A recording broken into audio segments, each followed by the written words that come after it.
Hi, Glenn Crouter here. Thank you very much for listening to Head for the Hills, all brought to you by our good friends at eWool. They have a product that nobody else, believe me. And we're going to do local stuff and destination this entire season. We are so looking forward to it, and I'm so looking forward to talking to you over the next 5 months. Thanks for listening. Enjoy the show. An original from Story Studio Network.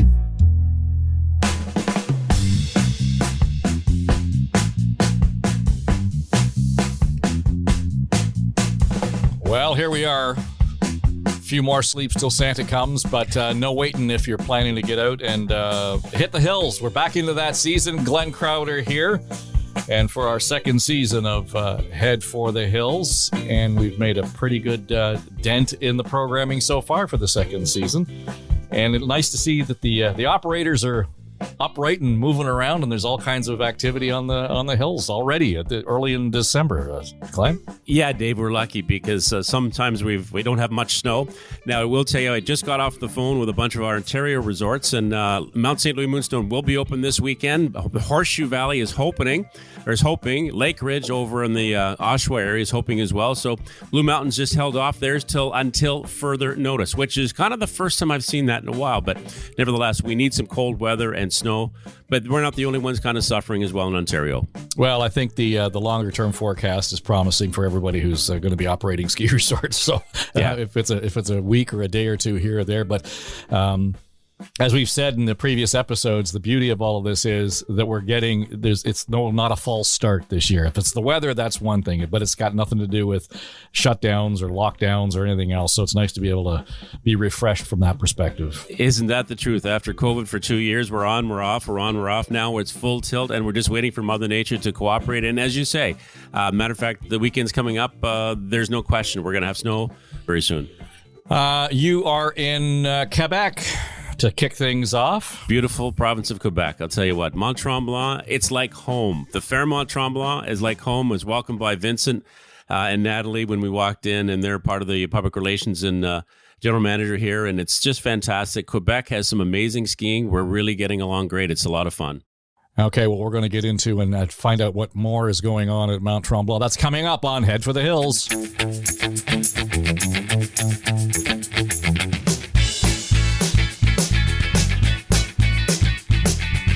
You know what the coolest thing about this is?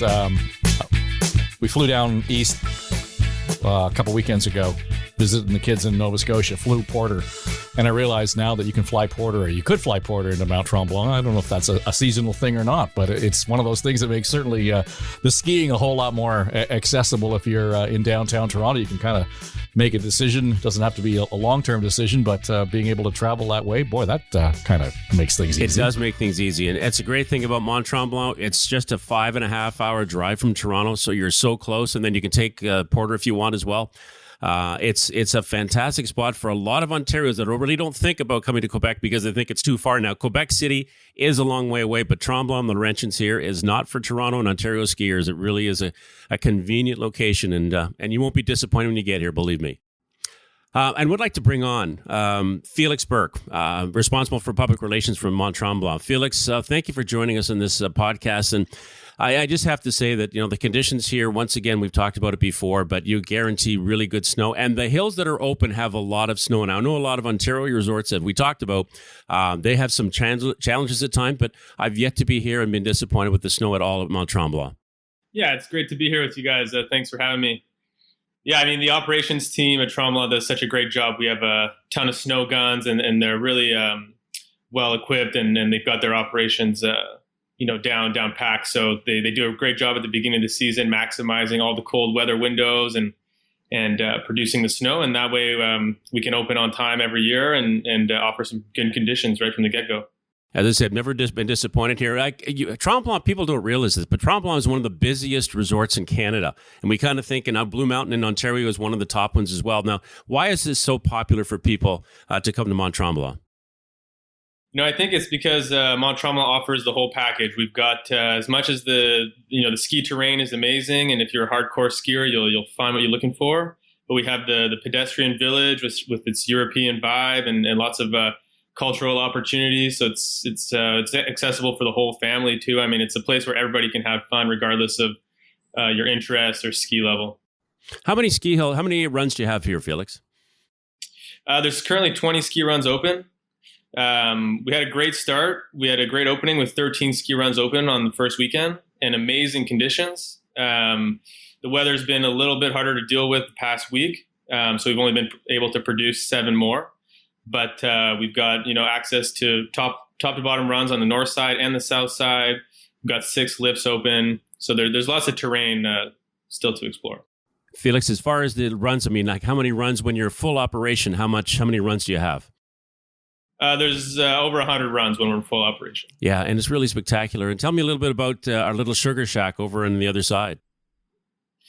Are you talking about the Refuge du Trappeur? That's it, yeah. We call it the Sugar Shack from Ontario. Yeah, I love that place. They've got a singer in there once a week, a little like a guy with his guitar, and he puts on a show. And other than that, it's just this old kind of trapper's house, and there's a fireplace in there. It's a great place to go warm up and have a hot chocolate. You kind of got to find it too. I mean, as much as it is on the trail map, it's this little oasis in the forest, and lots of people will kind of stumble upon it by accident and be like, what the heck is this? And it's a nice little find on the mountain.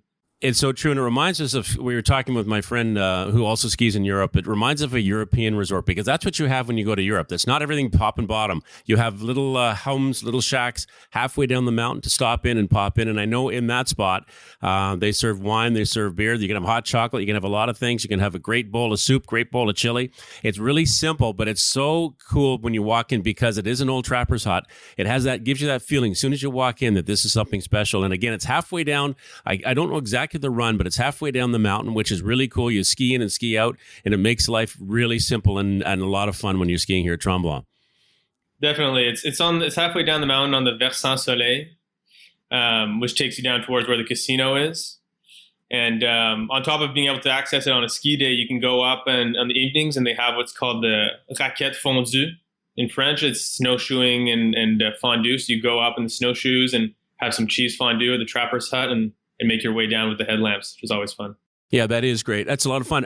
Tell me about the accommodations here. It looks like you have a lot of hotels and a lot of places, a lot of spots for people to come and throw their hat down for a night or two or possibly a week. Yeah, there's accommodations for everybody.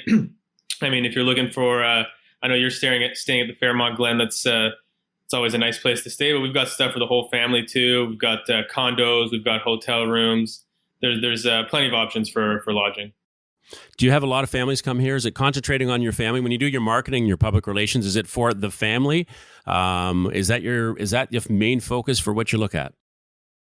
I mean, we just want to get everybody on skis and get everybody experiencing Tremblant, having fun here. It's great to have the families because, I mean, it's so satisfying to see a family together having fun, seeing the kids, the pure joy that they have on the ski hill. So it's fun for us to attract the families. But we really just try and get everybody to experience the mountain. When I write on the Toronto Sun about skiing, not everybody's a skier, not everybody's a boarder. Are there other options to do when you're here at Mont-Tremblant, not to get off the hill, so to speak? Yeah, absolutely. There's tons of options. I mean, we have everything from dog sledding to helicopter tours, hiking, skating. We have this place called the Activity Center where you can go. It's right in the pedestrian village, and you can go in and they have the whole menu of activities outside of skiing, and you can go in and select what you want to do and book your reservation for the next day. You can go in and book in advance if you want to, but there's plenty of options outside of the ski hill. Is there a famous spa close by as well? Absolutely, yeah. The Scandinave Spa. I know you like to go there. So Scandinave Spa is a Nordic experience. It's the hot, cold relaxation cycle, and it's truly an authentic experience. It's a beautiful place. I have to tell you a quick story because the last time I was there, you have the river right beside, and it's really cold, that river, but nevertheless, there was a lineup of people that run from the sauna to the hot tub into the river, and I go, wow, that's quite something. Mostly Europeans were doing that, I tell you, because it was much of a shock when you hop in that water, that cold water, for sure. Yeah, it's kind of special in the winter. You're sitting in that cold water and you see a small iceberg float by. The water's cold then. Yeah, for sure. Let me ask you 2 questions. First is, just go back to the trapper's cabin, the lodge there. How long has that been? I mean, I'm assuming that place predates the resort. The history of the resort, there was a lot of stuff going on before I mean, it goes in a few steps. So before Intra-West, there was lots of stuff going on. I'm not exactly sure what date that's from, but it's from the very beginning. And I think it was a lodge where that they would use to access the ski hill before there was even lifts. And the other thing that occurs to me, next to Glenn having probably the coolest job on the planet, yours is pretty good in as much as you get to be, responsible for PR at Mont-Tremblant. Put me there in terms of what's the easiest sell at Well, I mean, the ski hill speaks for itself. You just, tell people the kind of skiing experience they're going to get. Even if you're not a good skier, imagining yourself at the top of the mountain, the fresh mountain air, the views are incredible. I mean, it's one of the highest peaks in the Laurentians. So you get to see the horizon as far as the eye can see. It's a true natural experience. We've got tons of terrain to explore. I mean, I think the mountain is why we live here, and this is why I'm here, and it's why a lot of people are here. For sure. Yeah, my son and daughter-in-law are headed your way, so the benefit that we get is to hang around with our grandson for the trip away. So we're hoping everything works out. They're really looking forward to heading that way. I got to kind of take you back to, and we've asked the other resort operators this over the last year or so, just in terms of how you're coming out of the COVID protocols, et cetera. And I realized that situation was different in Quebec than it was certainly here in Ontario. But everybody seemed to have had a pivot. They had to do something that allowed them to keep things going. Were there lessons learned there or new procedures or protocols that you implemented because of the pandemic that you realized, this makes life a lot simpler and better for skiing? As far as the skiing experience goes, I think we were, the whole time through the pandemic, we were just kind of hoping to get back to normal. We learned a lot of stuff along the way on how to be organized internally and our internal communications. And I think that's going to pay off now that we get back to normal. There was so many updates and quick turnarounds and pivots that we had to do during the pandemic that now that we're back to normal, we can pivot on an event, we can pivot on conditions and kind of get things going maybe faster than we could before. The resilience, I think it brought the teams together. There was lots of challenges. But as far as concrete procedures, there's nothing I can think of from the pandemic that really, Well, I take it as a positive, being more resilient, more nimble, particularly in a business that's so reliant on the vagaries of the weather. So I would think that in the long run makes a difference for you guys in terms of how that's playing out.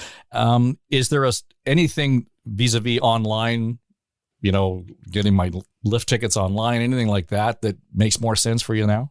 Well, a big thing with Tremblant, and this is a comment we get a lot, is people. We try and get the people to shop online as much as possible and in advance, because there is big discounts that you can benefit from. If you are able to plan your vacation a bit in advance, which a lot of people do, it's worth shopping around. We send out offers all the time, and we're trying to be as accessible as possible. And sometimes we get a bit of criticism for the lift tickets at the base of the mountain being a little bit expensive. But if you can get a head start, you're going to find great deals, and it's not any more difficult to access Tremblant than it is for any other resort. You just have to we are a busy resort, so you just got to take a bit of time in advance to book your tickets. And that's all done. And for the people that don't know exactly where Tremblant is, from Toronto, it's very easy to find. You can go there's two ways you can get here. You either go through Ottawa. You're about an hour and a half, a very beautiful drive, I must admit, from Ottawa, up and through the trails. So there's some of the old Quebec cities as well. I think it's really quite quaint to drive there. Or you can go to Montreal and then take a quick 117 all the way up. You pass a bunch of little ski hills on the way. Saint-Sever and a number of hills on the way to see a little taste of skiing until you get up to the top of the granddaddy of them all up here at Mont-Tremblant. So it really is something. And also just quickly about the pedestrian village. It's really important to know for people, because I've been to a lot of resorts, and to have a pedestrian village right here with that European flair, it's not just a village, but you have restaurants, you've got shops, you've got everything you need to have here. So it's basically one-stop shopping, which I just love. And the Fairmont here for sure, because it's ski in and ski out. But as far as the pedestrian pedestrian village is concerned, you just need to have one stop. So you can park your car. If you're staying anywhere on the resort, which I strongly advise, you can park your car. You never have to touch it again until you get in your car to leave.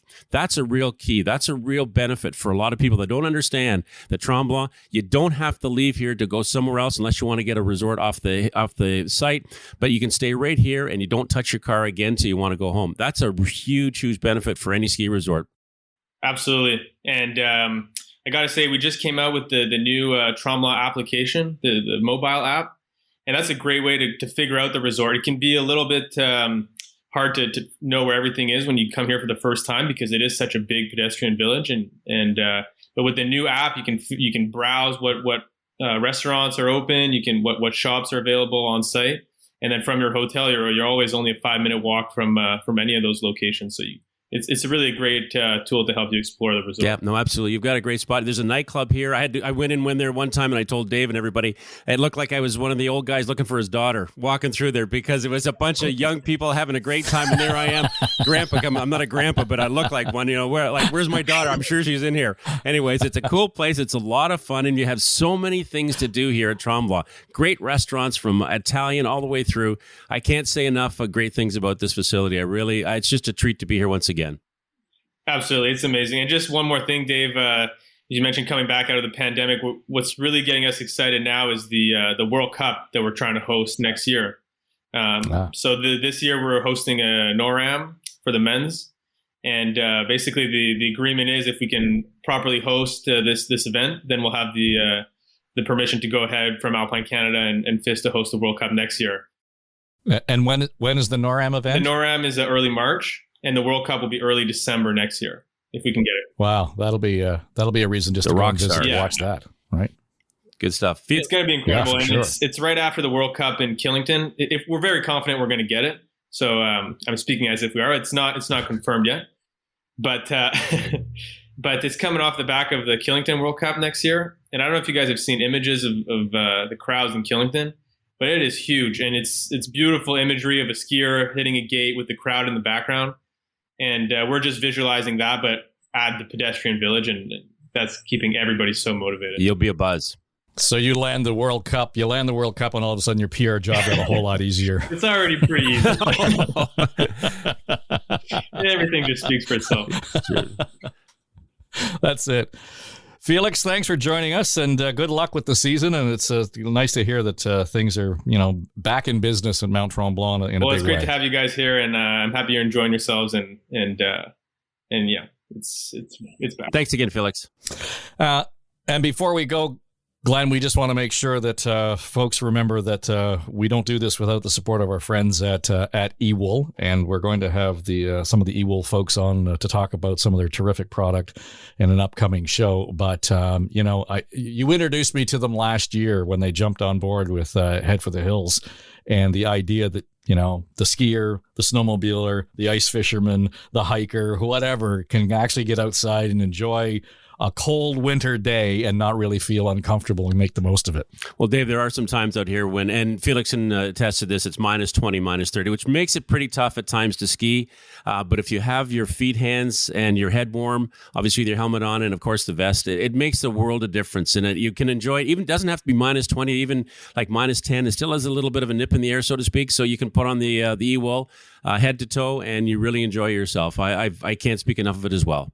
So check it out at ewool.com. And if you've got a comment or a suggestion, or maybe you want to know specifically, I'm already getting questions about some of the resorts that you visit from time to time. If you want to send us a note, shoot us an email at hello@storystudionetwork.com, and we'll put it in front of Glenn, and we'll see if we can make it part of the programming here on Head for the Hills. Glenn, always good to talk to you. Stay safe, and we'll talk to you when you're back in town. Thank you, David. Our technical producer and audio editor for Head for the Hills is Mike Trutler. Our production manager is Jamie Nickerson. Our executive producer is Aaron Trafford. And our sonic logo designer is Greg McDonald. I'm Dave Trafford. Thanks for listening. This is SSN.